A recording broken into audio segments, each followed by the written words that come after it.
Dun, dun. Okay, I'm sorry. That was super stupid. This is another... I dented it. Oh man, I did do the damn thing. Finger in there and you're done. So I should have cut my cameraman's finger off for being an idiot, but... Hey guys, so I'm here right now editing the video that we filmed earlier today, and I realized the intro was super windy, so I'm refilming it now. This is my 2024 lawn care landscape equipment review.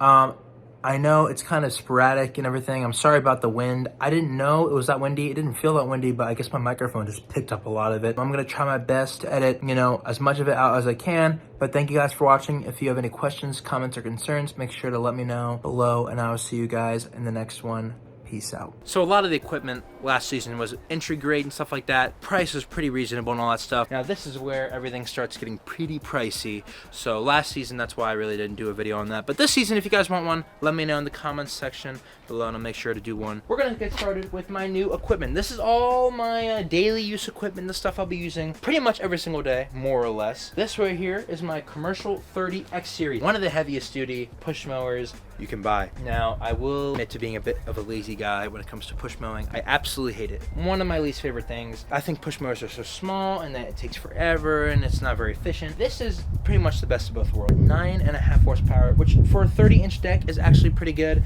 but it's also super durable. As you can see, it literally has this little cage on it right here for the front to protect it. It's really powerful. I think it has 2 blades underneath it. If you know, most push mowers have the single blade, but they might be cross-bladed. This, I could put 4 on it if I wanted cross-blade 2 of them. Something I really like, and I got the more powerful Kohler Command Pro motor on it. It originally comes with a Kawasaki, but my lawnmower dealership, Bramble Mower, I will link them in the description. If you guys are in the Cincinnati, Kentucky area, make sure to check them out. They offered to put this heavier duty motor on it. It did come with a Kawasaki, which was, I think, 7 horsepower, but I wanted a little bit more horsepower for when I do use this, which is not very often. Up next is main machine, my Exmark Laser Z 60-inch. This is pretty much the top of the line, zero turns. Pretty damn nice. I've only used it twice, and it was on my yard. I have not worked with it at all, but it is freaking great. As you guys can see, it's super heavy duty. It's super comfortable. You can raise and lower the armrests. It has like a little key fob on it, like a regular key, but it's in the shape of like a fob. Got a lot of cool features. My main highlights for this mower are it's very quick, 15 miles an hour, if I'm not mistaken. I could be wrong. If I am, I will correct that above the screen here. I'm so quick where I know I'm too scared to go full power with it, ever. There's a manual parking brake. Most zero turns, once you put the bars out, it has a park on it, but for heavier duty stuff, it's nice to have its own handlebar. The deck. Now this, one of my favorite features about this mower, it's super heavy duty. This is the deck height adjustment right here with your foot, heavy with your arms, so your legs are normally stronger. If you look right here, look at how just strong that looks. That is just really heavy duty looking. The deck itself is extremely thick. The whole build quality of this lawnmower is very durable, and that's what you want when you're mowing 10, 20 lawns a day with a crew of people. I wanted to get a little bit more in depth with this lawnmower. This is the choke right here. This is the throttle. This is the PTO. And right here is a cool little thing. It's like a little information panel. Right here, when you flip the key, right there, that line, that's a fuel gauge. It's super helpful. It also has a couple other things.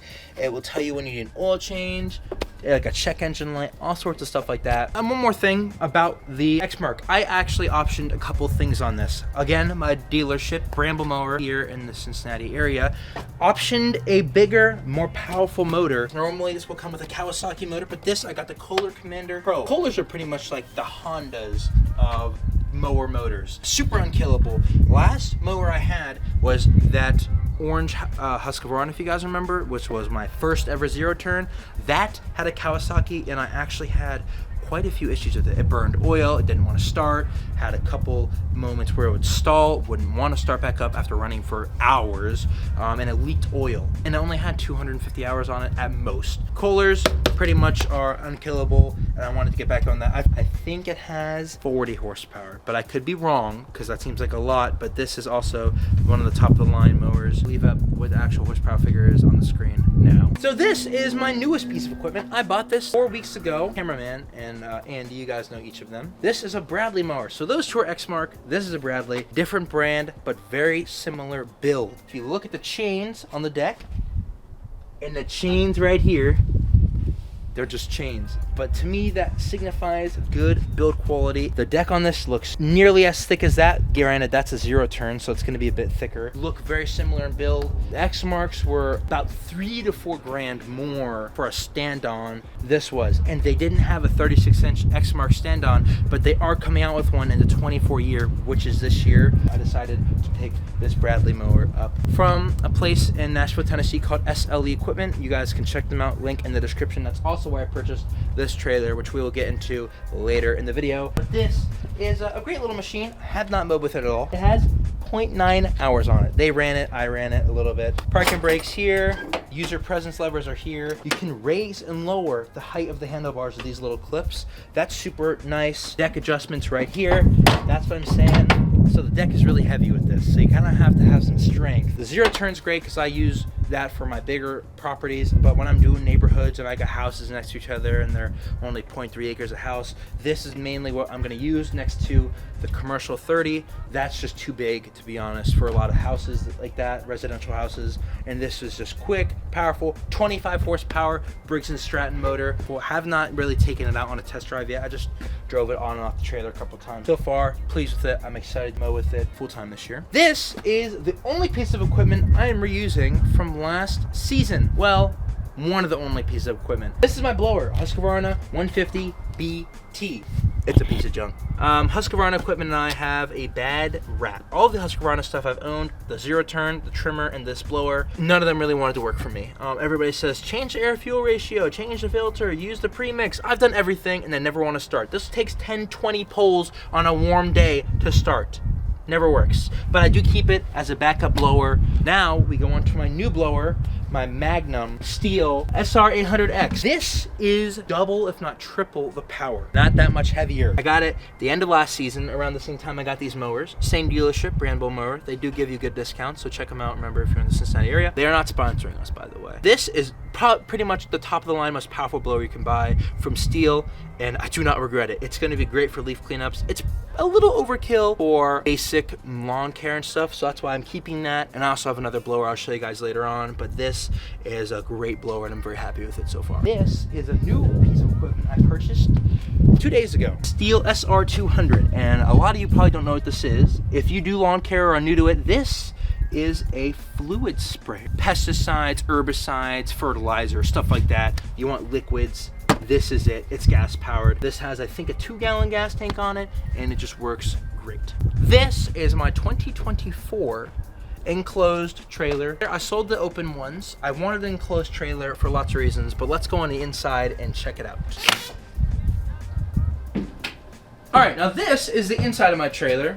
I wanted to have a majority of my equipment with me at all times when working. Here's my trimmer rack. Got lots of tools there. Got a wheelbarrow, oils, mixes, and stuff. We're gonna go over everything, but that's just a quick rundown. I hated having to come back and forth. Or a customer was mowing their lawn. They wanted me to pull some weeds, or they wanted me to spray some fertilizer or herbicide, or they wanted me to do a little bit of mulch for them that day. Got everything with me. We're gonna start at this corner and go all the way around the trailer. My trimmer rack. Why didn't you put it vertically? Why'd you put it horizontally? To be honest, it's because I didn't think about it. I was putting it in. This will probably change before the season starts. We still have a couple weeks here in Ohio where it's gonna be chilly, too cold for the grass to grow, so I might spend another day. This is my new Steel trimmer. These are both my new Steel trimmers. FS131R, sorry, it's a bit bigger. And this is a KM11R. This is the Combi series. Pretty much this trimmer, I could put a whole boatload of attachments on it. I have an edger on it right now. I also have a chainsaw attachment for it, a trimmer attachment. You can get everything for it, even a blower attachment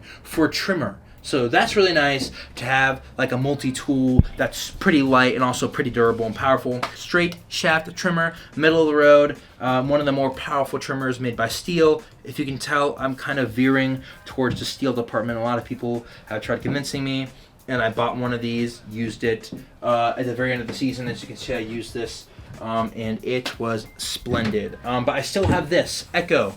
I have 3 Echo trimmers. This one is just a straight shaft.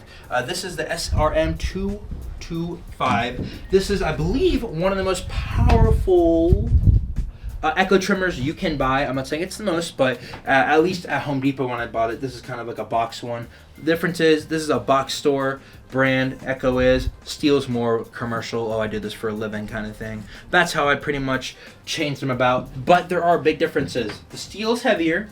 It's made for commercial work, so you don't have any speed feed heads like you do for the homeowner use for commercial, which just means entry grade commercial. For the Echoes, do prefer the Echo speed feed head. I hate manually feeding the trimmer line. I don't know, lots of people are against that. I actually am not. I did order some speed feed heads, but they're about $50 a piece. These, since they're meant for home use, do come with it. You don't have to buy them extra. So I do like that. Steel really should option that in for a lot less than $50. That seems kind of ridiculous. I am going to continue using both. The Echo's never failed me. It's been in my garage all winter. Went to start it a couple weeks ago. Started second pull, no problem. They're super reliable. By the way, before anybody asks, these are the 2-stroke Steel. Here's my trimmer line. Lots of people are going to judge where it's at. No judgment here. This is a judgment-free zone. This is just what works best for me. I can grab it, cut it, 5 seconds, string it. I didn't want it to be super high up. Here's just a little Troy-built blower I bought a couple of days ago. You know, it was like on sale for $120. This is just a backup blower in case, you know, I gotta do something quick, or I got a couple of guys with me, which I will a lot this season. This is just a quick little small blower to do little things. Plus, if I want to clean out here, it doesn't really make much sense using a big backpack blower. I can just fire right up and blow the trailer out. I haven't used this for work yet, but when I do, I would like it to be clean. I know a lot of you are probably looking at this and saying, what kind of mess is this? This will be fixed, and I will do an update video before the season starts. Super bright LED. They only light up when the trailer is plugged into my truck. There was a light here, came with the trailer. I took it apart, disconnected it, and wired all these lights into it. I did buy the wrong thickness of wire. Lots of people are going to judge me. I'm not an electrician, guys. I just sort of know positive, negative, pluggy, you know, some electrical tape here, some wire nuts here. And they are bright. Lots of you might notice the massive wheelbarrow that lots of people are going to say is not very sturdy. But I'll tell you what, I've driven with this thing on the highway for 30 minutes and it's stayed there. Got a strap here to prevent the front end from hanging down. There's a wheelbarrow hanger.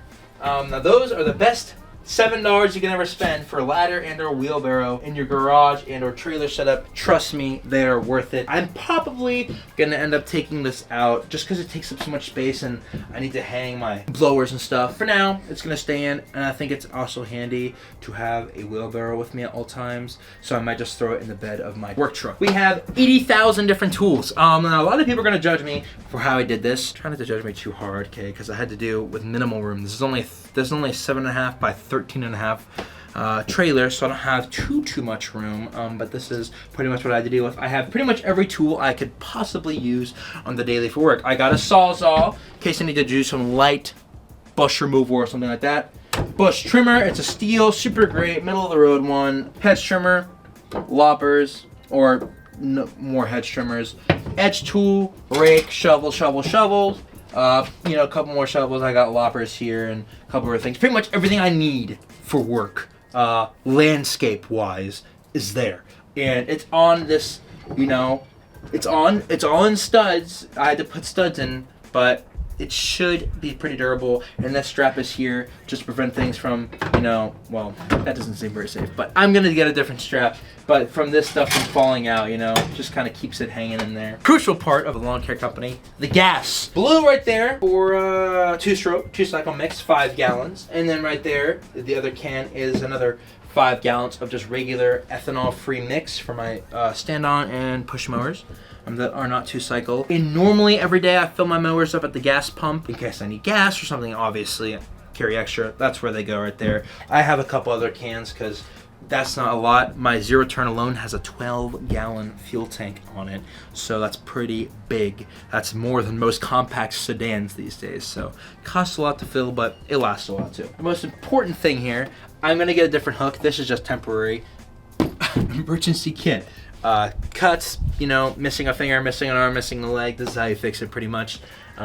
All the guys that will work with me will know that this is just some stuff I need to put in the trailer more, some more hooks and stuff. Right here, this is the grease gun for all the suspension and stuff on lawnmowers, you know, in case I need to grease something on the fly. This is like $11 at Menards. No greases in it currently, but I will keep a grease can in here. Right here is just miscellaneous stuff right now. My light bars and a battery charger for that. Files all back there. Right here's a little tool hook. Probably will just put some hammers and stuff like that there. Premixes. I don't always buy premix, but these are just in case. Oh God, it's hot. It's 100 degrees out. I got half a lawn left. My trimmer's out of gas. These are just what I put in them on the fly. Motor oil, blower attachment, tow strap in case it gets stuck, and some screws which are going to be removed. WD-40, very important to have a fire extinguisher. That's also one of the top things. Safety should be your #1 priority, of course, especially when you're mowing around people's houses and mowing with, you know, employees or people you have working with you, workers. It's good that everybody around you and you are safe, are in a safe work environment. Gloves, tons of gloves, ear protection. I pretty much go deaf all the time using this equipment, so I've recently started using ear protection. Over the years, it's better for your eardrums, and it's just better, more comfort wise. Here are also other ones right here. That's pretty much it. And then last but not least, I got this little cool device. Now you can sort of see, I'm not gonna remove the cover because it's a pain, but this is like a little hedge trimmer, and it's electric, battery powered. You just slap the battery in like this, and it works. I'll show you. Literally, this is just gonna save me on the fly. If I see like a donation tree or something, which just means a tree that shouldn't be in a place where it should be, a charity tree is what I call them, remove them. And this I'm gonna do it better than using a handsaw, you know, goes done 5 seconds. So that, got lots of power tool batteries in here, chargers also for that. The charger from the Skill will go in here eventually. But that's pretty much the whole thing, essentially. And a couple people are going to ask me, how do I load the mowers? Well, now we're going to cut to a clip of us loading the mowers, and I think that the way we do it, I will explain, is probably one of the more efficient ways. When you're loading a trailer, especially enclosed and you're tight for space, you should think about usability, effectiveness, and efficiency. What's the most usable, what's the most effective, but what's also the most efficient? How can you set it up where it'll be the fastest for you to get to things, but also the cleanest?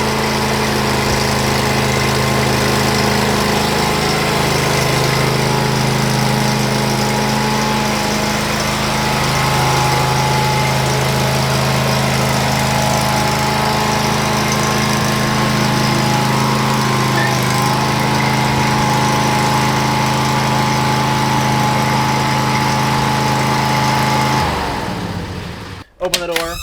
Oh, wow. I can hop right on the lawnmower right here. I have a lot of walking space. If I were to flip it around the other way, I wouldn't be able to access this area as well. And I want to be able to grab my trimmers and walk out of here. Pay attention now to how I'm going to load the zero turn. This is my opinion on how it's the most effective and efficient way to do it, and safest.